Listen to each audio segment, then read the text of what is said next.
Uvedomovali sme si silu domácich, ktorí výrazne oživili svoj tím a predvádzali proti silným súperom veľmi dobré výkony. Vedeli sme, že doma u nich to bude ešte náročnejšie a myslím si, že ten zápas to len potvrdil. Ukázal, že domáci majú veľkú kvalitu, výrazne sa dvihli a sú to veľmi, veľmi nebezpečný tím. Z takého herného hľadiska pre nás je cenné, že sme sa dokázali zo stavu 3-1 vrátiť, samozrejme takými ideálnymi gólmi pre nás, ktoré sme potrebovali na záver tretiny, na začiatku ďalšej tretiny.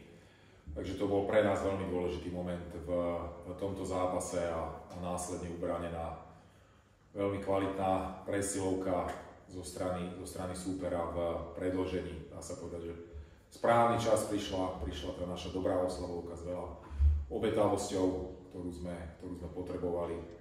A následne tesne pred koncom sa teda šťastie, musím povedať, usmialo za nás. Chcel by som poďakovať všetkým hráčom od brankára Pavla Kantora aj cez Tomáša Bola, ktorý mal náročný vstup do zápasu. Krátky čas, ale veľmi dôležitý moment pre všetkých hráčov, ktorí ukázali v tých kľúčových momentoch zápasu veľkú obetavosť a bojovnosť. Od toho by sme sa chceli odraziť do ďalšieho zápasu veľmi dôležitého pre nás, ktorý nás čaká už nedelu. Pro nás samozřejmě ten výsledek není ideální, je to jenom jeden bod. Chtěli jsme už naplno bodovat, hlavně pro psychiku hráčů, kteří začínají věřit systému hry. Zase nám nevyšel ten vstup do toho zápasu, to se nám teďka podruhé opakuje doma, že ve druhé minutě už jsme prohrávali 1-0, což není jednoduché znovu do toho naskočit. Někdy je to samozřejmě i o štěstí. Dneska se nám teda obrací k nám, to štěstí, že ho nemáme, první 2 góly, co se dali, samozřejmě sporné po offsidech.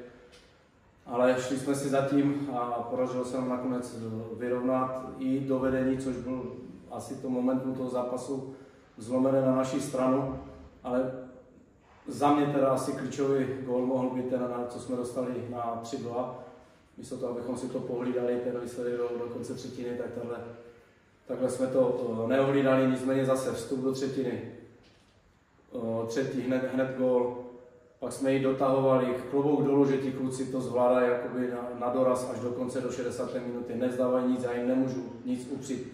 Akorát pro tu psychiku, pro tu lepší pohodu, náladu by to chtělo prostě získat vítězství, aby se ty hlavy trošku uvolnili.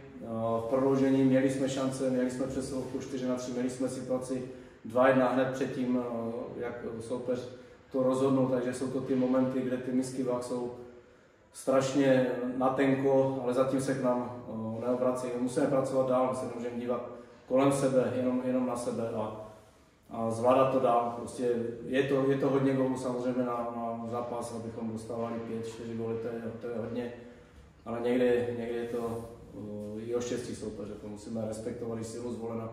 Samozřejmě víme o tom, výborná první line, ale dařilo se nám to, byli jsme na té dobré straně. Ale 2/3, jo, je to ještě málo, ještě potřebujeme víc.